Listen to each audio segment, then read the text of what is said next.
Good morning, everyone, and welcome to the Journey to God YouTube channel. I wish you a blessed day, and welcome to another daily devotional. Be sure to like, comment, and subscribe, and be sure to hit the notification bell to get notified whenever I post a new video. Today is September 21, and today's devotional topic is Josiah.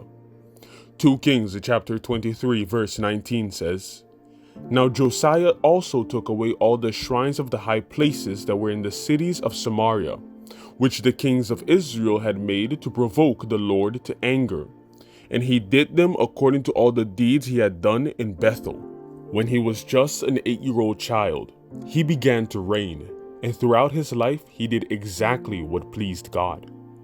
Being Amon's son, how did Josiah manage to be an upright person? The answer is always the same.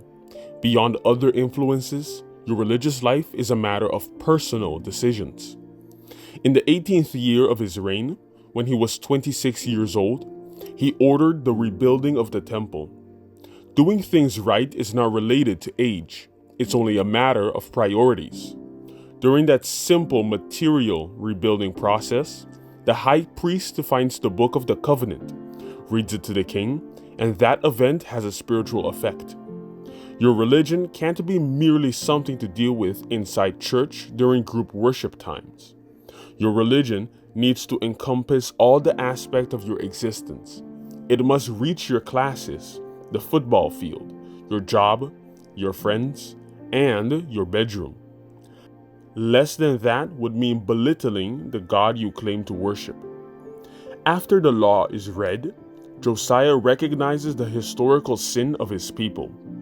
Although it hurts his heart, and he shows it by tearing his robes, he does not remain inactive, simply lamenting what hasn't been done. He seeks the word and the counsel of God by means of the prophetess Huldah.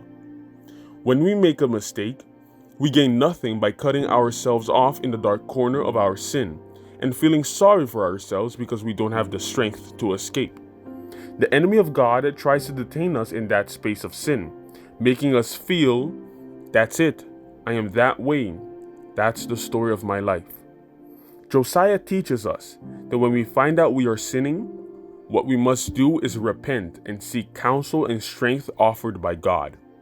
Christians may fall, but they must not remain on the ground. Josiah carried out a process of reform that hadn't been done in decades. He destroyed all the places and people that could be a negative influence on the spiritual life of the people, and he ended the cleansing and revival process by celebrating a Passover in honor of the Lord. God wants your relationship with him to end in celebration, joy, and eternal worship. Thank you for tuning into another daily devotional video. Be sure to like, comment, and subscribe. Turn on that notification bell. And if you have any questions or feedback, post them in the comments section where I'll be reading all of them. Thank you and have a blessed day.